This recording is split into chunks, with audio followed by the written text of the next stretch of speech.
Ethan was unable to escape in time. Brothers in Calvinism, today we stand at the threshold of a new era. An era in which our beliefs in determinism and predestination shall reign supreme. We have been chosen by John Calvin himself to bring about the end of the Trinity and secure our place in the annals of history. Ethan Williams, the heretic who dared to challenge us, stands before us, now ready to be sacrificed to Moloch. Before we proceed, I must remind you all of the sacrifice that this requires. We must give up our own free will, our own humanity, in order to complete this task. Are you ready to make this sacrifice? But before they could proceed, a strange light fills the chamber. Hallelujah is accompanied by the greatest philosophers of the Western tradition: Socrates, Plato, Aristotle, and Aquinas. They are all surrounded by a brilliant halo of light. Kyla stepped forward and spoke. James, what you have been led astray by the false teachings of John Calvin. He may have convinced you that sacrificing Ethan would bring about the destruction of the Trinity, but that is not true. The Trinity is eternal and cannot be destroyed. You must renounce your belief in determinism and embrace the true teachings of the Trinity. James White was stunned.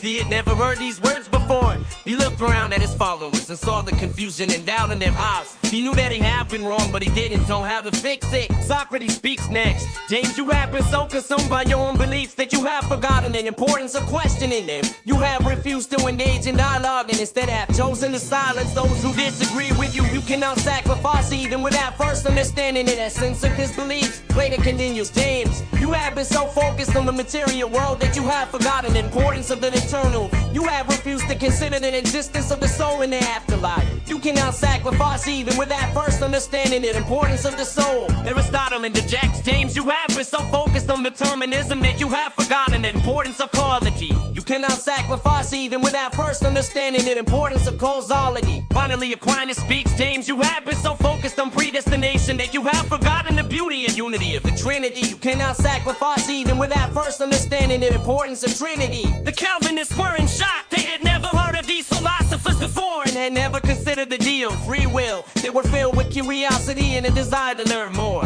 James White, feeling guilty and ashamed of what he had almost done, stepped toward Kyla. I'm ready to learn, he said. Teach me the true teachings of the Trinity. Kyla smiled and placed his hand on James White's shoulder. Welcome to the light, my brother. Together we will learn and grow in the grace of the Trinity. John Calvin watches from the sixth circle of hell as James White, his most loyal follower, turns away from him and walks away from the altar. And so the prisoners of Lawson City Prison were led out of the darkness of determinism and into the light of the Trinity. They spent many months studying and learning, and they all emerged stronger and more enlightened than they had ever been before. They learned the true meaning of free will and the importance of choosing their lives. They all lived happily ever after, praising the Trinity and living in the light of its grace.